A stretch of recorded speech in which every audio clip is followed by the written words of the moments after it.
C'est la suite de ma précédente vidéo qui a été coupée après 10 minutes et j'en étais à l'arbre de la connaissance du bien et du mal. Adam et Ève ont mangé le fruit défendu qui n'était pas du tout une pomme. C'est pas parler de pomme dans la Genèse, c'est la connaissance du bien et du mal. Ça les a séparés de Dieu. Revenir à Dieu, c'est pas de l'utopie, de l'euphorie, du mysticisme. C'est revenir à la vraie réalité avec Dieu. C'est pas un état, bien sûr qu'on est super heureux. On est dans une joie énorme, dans une paix énorme, dans un amour énorme, une bienveillance, une bonté. C'est le fruit de l'esprit. Maintenant, euh, le mysticisme ou l'euphorie, etc. On n'est pas avec Dieu. On est dans un état de joie. On n'est pas de la vraie réalité parce que on nie la souffrance ou on la sublime ou on ne la voit pas. Donc c'est comme à l'autre bout, ceux qui nient la souffrance de l'autre, les satanistes, etc., les marabouts, les sorciers, les mystiques du diable, nient la souffrance de l'autre ou jouissent de la souffrance de l'autre. Le mystique, il est sourd et aveugle à la souffrance de l'autre et à la sienne propre. Le chrétien, il est avec Dieu dans la paix, mais de la vraie réalité. Si on y donne un petit coup, il a mal, il souffre.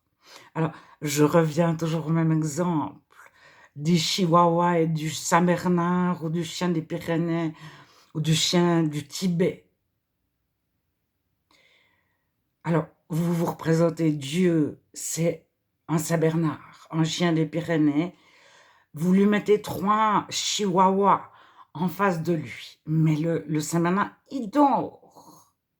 Alors, les chihuahuas qui représentent le diable, l'ennemi, Satan, etc., la sorcellerie, la magie, etc., y compris l'hypnose et les jeux de rôle, la magie blanche qui fait croire qu'elle est blanche, tous ceux qui font de la magie blanche pensent que c'est très contraire à la magie noire, que ça n'a rien à voir, mais pas du tout. Ce sont les mêmes forces qui sont derrière, c'est le début de l'engrenage, on met le petit doigt. Bien sûr, on ne va pas mettre le petit doigt directement dans la magie noire, on commence par le mettre dans la magie blanche, puis après on est piégé. Alors ça peut mettre des années, donc on peut pendant des années prôner la magie blanche. Bref, fin de la parenthèse. Alors, le chrétien qui est de la vraie réalité, c'est un fils de Dieu, donc c'est un tout petit bébé, mais Saint-Bernard, chien des Pyrénées, chien du Tibet. Alors, il est de la même grandeur que les chihuahuas, ou à peine plus petit ou à peine plus grand, mais sa maman, Saint-Bernard, à un moment donné, elle peut dormir, plus faire attention à ses petits, bien que les mamans chiennes, elles ont toujours une oreille dressée, elles savent tout ce qui se passe, même quand elles dorment bien. On a l'impression qu'elles dorment. Mais elle n'a même pas besoin d'aboyer. Elle ouvre un œil, les chihuahuas détalent. Alors, l'enfant de Dieu, le chrétien, il est dans la vraie réalité. Il n'est pas dans un état mystique. Mais il sait qui est Dieu, parce que Dieu s'est révélé à lui. Alors, de la Bible, vous retrouvez que le monde est sous la domination de Satan, des ténèbres, le prince de ce monde. Alors, vous vous imaginez 20 chihuahuas qui mènent la danse et tout, qui font le mal, qui font le mal, qui font le mal, qui font le mal. Et ils font tout pour avoir le pouvoir. Et tout part de leur vision du monde à eux. Il y a toujours ceux qui sont plus, puis ceux qui sont moins. Que ce soit par le courage, celui-là est courageux, celui-là pas, celui-là a de l'endurance, celui-là pas. On met, selon les époques et selon les régions, différents adjectifs sur les personnes. On porte des jugements. Jeune, vieux. Alors, c'est une vraie réalité.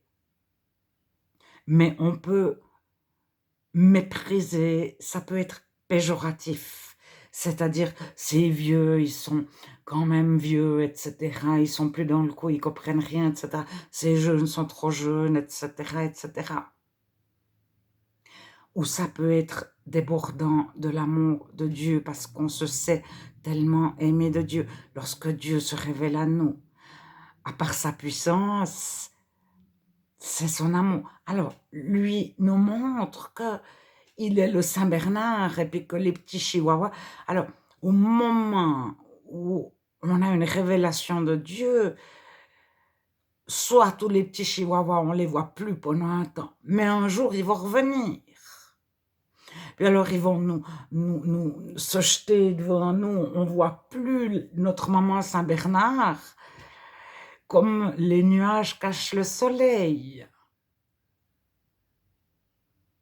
Mais même s'il fait nuit, qu'il y a de l'orage, qu'il y a des nuages noirs, qui grêlent, qui neigent, le soleil est là. Ça s'appelle avoir confiance en Dieu.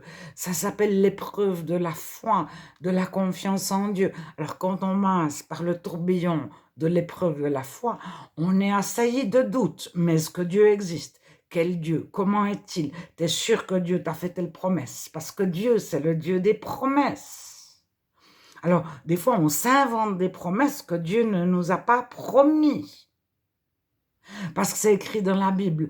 Il y a même un livre, toutes les promesses de la Bible. C'est un livre comme ça épais sur... Mais on peut ouvrir le livre, il y a la promesse 1, 2, 3, 4. Est-ce que Dieu nous a réellement fait toutes ces promesses-là?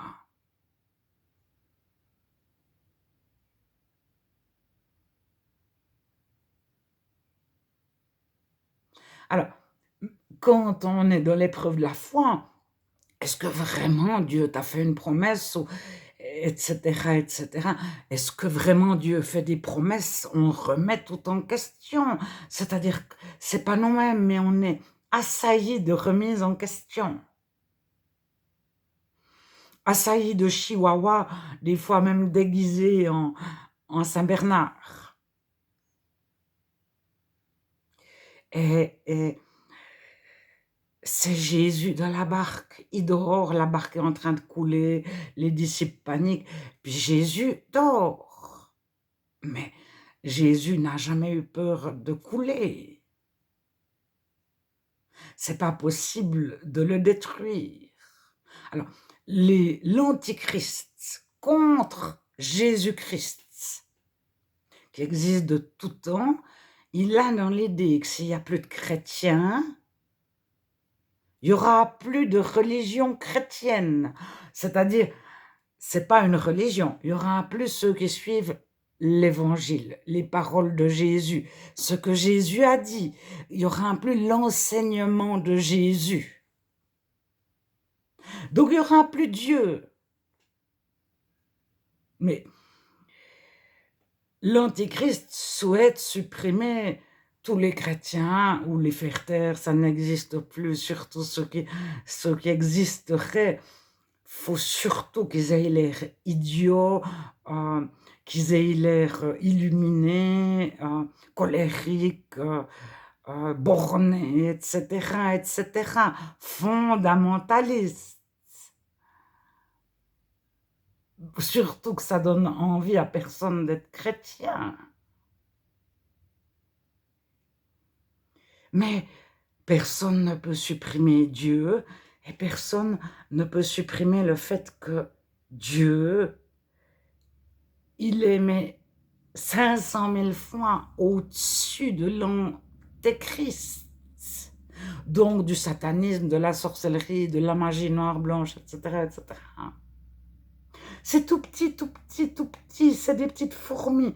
Alors, bien sûr, quand on les voit, c'est comme dans une tempête, on se dit le soleil a disparu.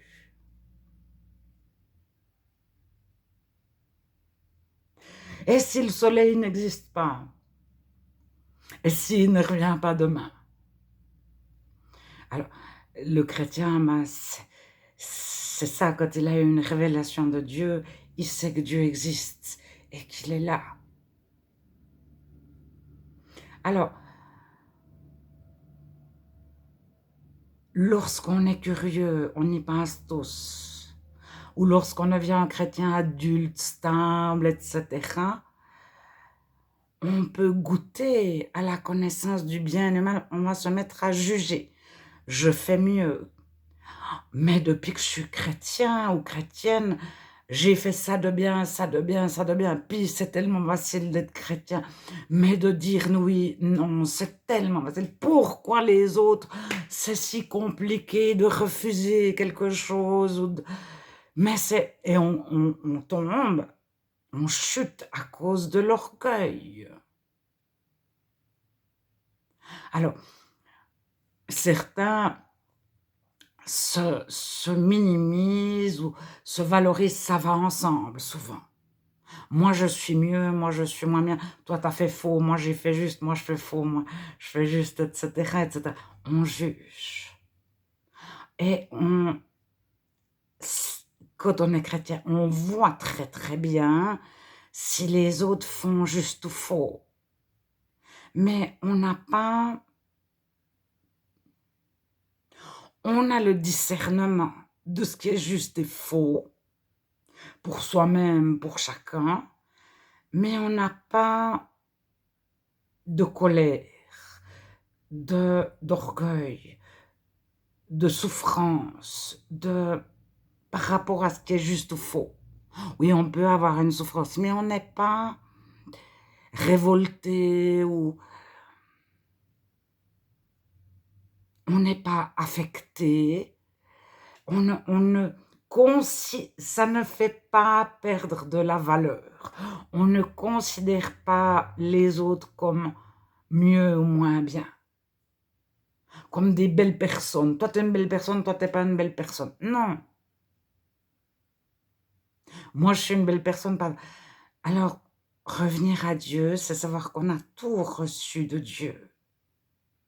Et le fruit du Saint-Esprit, c'est pas nous.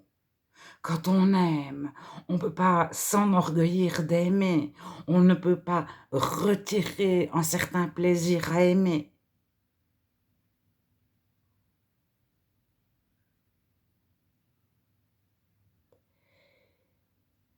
Et le chrétien souffre, mais il souffre. C'est-à-dire que la souffrance réelle, il en a conscience, il la ressent, il n'est pas dans le déni.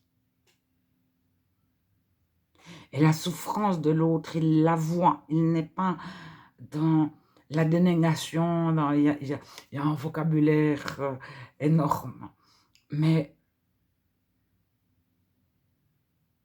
Dieu nous enlève notre insensibilité. Mais en même temps, il nous dit, je suis là, je suis là, je suis là. Mais on n'a plus d'armes.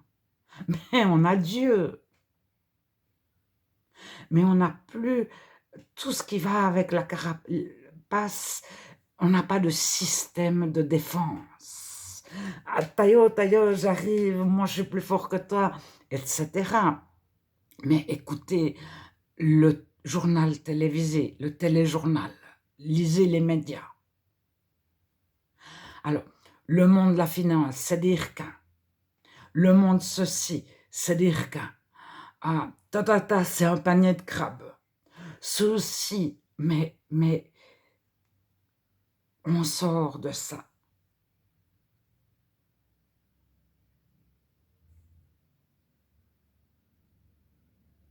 parce que Dieu nous en sauve. Toute la gloire lui revient, c'est une grâce. On n'y peut rien du tout.